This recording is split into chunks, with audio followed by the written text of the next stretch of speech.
Assalamualaikum warahmatullahi wabarakatuh. Perkenalkan saya Helen Rosalinda Ayuningtyas. Di sini saya akan menerangkan materi mengenai masa Orde Baru. Sebenarnya apa sih Orde Baru itu? Orde Baru adalah sebutan bagi masa pemerintahan Presiden Soeharto di Indonesia. Masa Orde Baru diawali dengan dikeluarkannya Surat Perintah 11 Maret tahun 1966 atau yang biasa kita sebut dengan Super Semar. Era baru ini berlangsung dalam jangka waktu yang cukup cepat, yaitu antara tahun 1966 sampai 1968 ketika Jenderal Soeharto berhasil terpilih menjadi presiden di Indonesia. Era baru ini kemudian lebih dikenal dengan sebutan era Orde Baru yang menggunakan konsep demokrasi Pancasila. Selanjutnya adalah latar belakang lahirnya masa Orde Baru, dimulai dengan pembersihan G30 SPKI.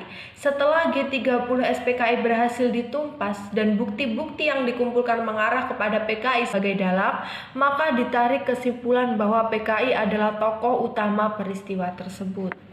Panglima Kostrat Mayor Jenderal Soeharto kemudian diangkat menjadi Menteri Panglima Angkatan Darat untuk melakukan kegiatan-kegiatan penumpasan terhadap unsur-unsur PKI dan organisasi massanya.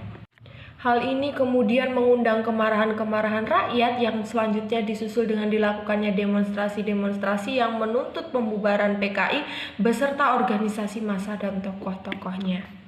Nah, masyarakat luas yang terdiri dari berbagai unsur seperti unsur kalangan politik, organisasi massa, perorangan, mahasiswa, dan kaum wanita kemudian membentuk satu kesatuan aksi yang disebut dengan Front Pancasila.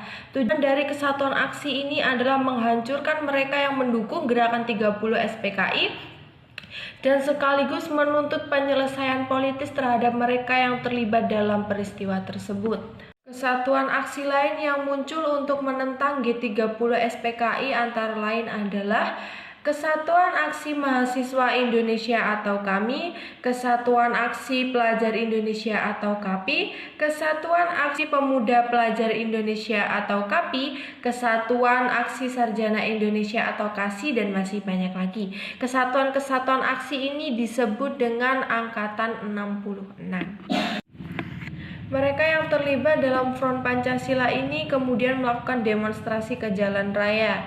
Pada tanggal 6 Januari 1966, mereka mendatangi gedung Sekretariat Negara untuk mengajukan pernyataan bahwa kebijakan ekonomi pemerintah tidak dibenarkan.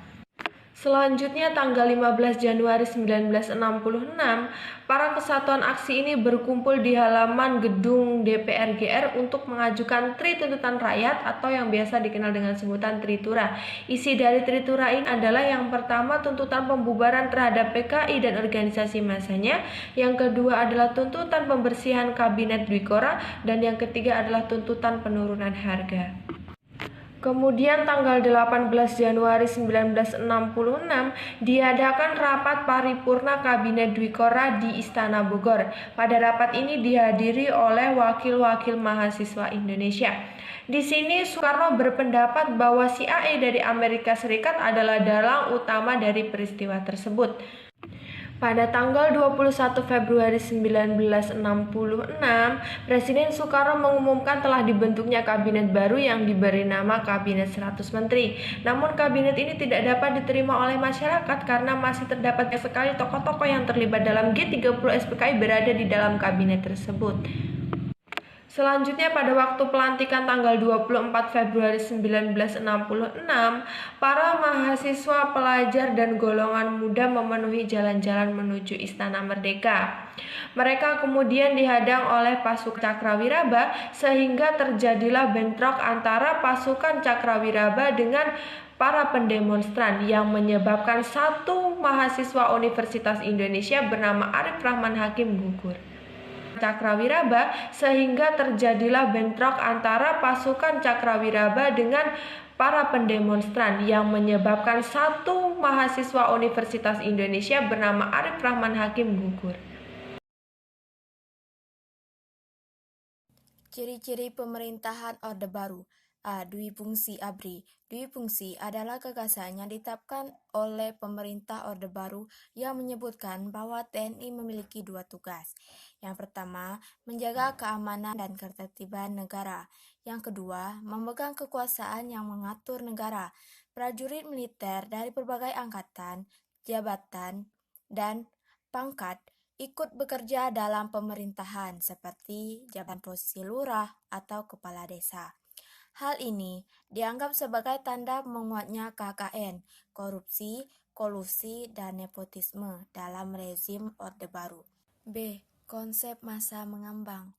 Konsep masa mengambang sebagai dasar pembangunan politik daerah pedesaan, penyederhanaan jumlah partai politik di Indonesia, dan juga memberlakukan Pancasila sebagai asas tunggal bagi seluruh partai politik atau parpol dan organisasi massa atau ormas yang ada di Indonesia. C. Korporatisasi negara. Dalam pemerintahan Soeharto menerapkan kebijakan korporatisasi negara. Kelompok-kelompok masyarakat dari berbagai unsur seperti buruh, pers, perempuan, kelompok profesi dan organisasi keagamaan dikooptasi dan ditempatkan ke dalam wadah-wadah tunggal sebagai ormas kepanjangan tangan pemerintah. Sentralisasi pemerintah, peranan pemerintah pusat sebagai menentu dan pemerintahan daerah hanya sebagai kepanjangan tangan pemerintah pusat. Akibatnya, terjadilah ketimpangan ekonomi antara pusat dan daerah. D. Program bantuan luar negeri melalui lembaga IGGI, International Governmental Group Board Indonesia. Pemerintah telah berhasil mengusahakan bantuan luar negeri, di samping mengadakan penangguhan dan peringatan syarat-syarat pembayaran kembali utang-utang peninggalan Orde Lama.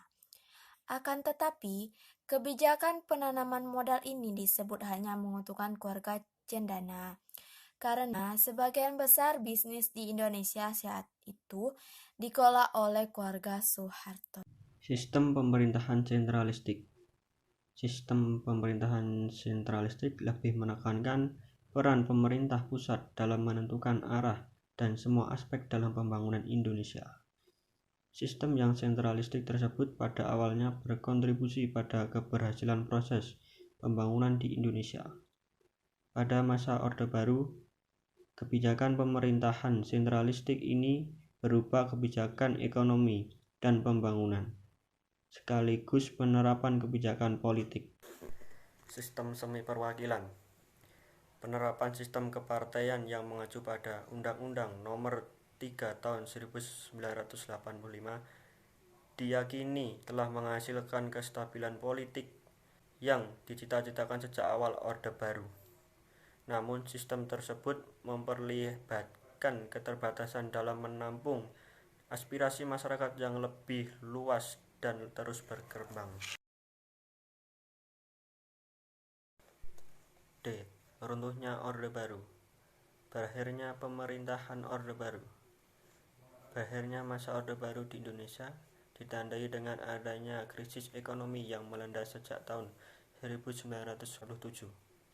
Krisis tersebut membuat nilai tukar rupiah jatuh. Badai krisis moneter berlarut-larut akhirnya memancing kelompok kritis di masyarakat. Kelompok kritis menilai persalahan ekonomi ini bertumpu pada kesalahan urus pemerintah Orde Baru. Hal itu dibarengi dengan praktek korupsi, kolusi, dan nepotisme yang merajalela serta krisis multidimensi yang melanda bangsa Indonesia. Situasi yang awalnya hanya berupa krisis ekonomi berkembang menjadi krisis kepercayaan. Kepercayaan terhadap pemerintah menurun, sehingga memicu kerusuhan, demonstrasi besar, bahkan penjarahan terutama di Jakarta. Kemarahan masyarakat, terutama di kalangan mahasiswa, semakin menjadi setelah Soeharto dicalonkan kembali sebagai Presiden Republik Indonesia pada pemilu ke-6. Para mahasiswa akhirnya menuntut adanya reformasi pada tahun 1998. Dan reformasi ini memiliki beberapa tuntutan penting seperti penghapusan difungsi ABRI, penurunan maupun pengadilan terhadap Soeharto dan kroni-kroninya, penghapusan praktik korupsi, kolusi, dan nepotisme, penegakan supremasi hukum, amandemen UUD 1945, pelaksanaan otonomi daerah seluas-luasnya. Melihat tuntunan reformasi semakin besar, Presiden Soeharto akhirnya menyampaikan pengunduran diri pada tanggal 21 Mei 1998. Berakhirnya masa jabatan Soeharto inilah yang menjadi tanda runtuhnya Orde Baru dan berganti menjadi era reformasi. Sekian presentasi dari kelompok kami. Wassalamualaikum warahmatullahi wabarakatuh.